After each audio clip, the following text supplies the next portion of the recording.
அஸ்ஸலாமு அலைக்கும். ஹாய் எவரிஒன். இன்று நாம் பார்க்க இருப்பது கார் ஏசியை பற்றிய ரொம்ப தெளிவாகவும் விரிவாகவும் ஸ்டெப் பை ஸ்டெப்பாக நம்ம தெரிஞ்சுக்க போகிறோம். இதில் முதல் கட்டமாக காரில் ஏசிக்காக பயன்படுத்தக்கூடிய பாகங்கள் என்னென்னங்கிறத இந்த வீடியோ வாயிலாக பார்க்கலாம். Compressor, engine drive compressor, DC ஓட்டில் வேலை செய்யக்கூடிய கம்ப்ரஸர். பெரும்பாலும் கார்களில் இந்த மாதிரி கம்ப்ரஸர் தான் பயன்படுத்துகிறாங்க.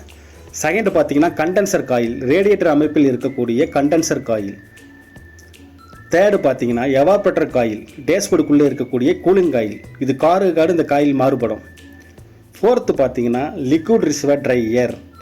இதோடைய பங்களிப்பு என்ன, இது எப்படி வேலை செய்யும் அப்படிங்கிறதையும் நம்ம அடுத்து வரக்கூடிய வீடியோவில் தெளிவாக பார்க்கலாம்.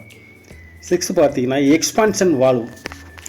இதோடைய பங்களிப்பு என்ன, இது எப்படி வேலை செய்யுது, கேஸோடைய கேரக்டரை எப்படி சேஞ்ச் பண்ணுது என்பதையும் நம்ம பிறகு வரக்கூடிய வீடியோவில் பார்க்கலாம். ஏசி புலையர், இது ரொம்ப முக்கியமானது.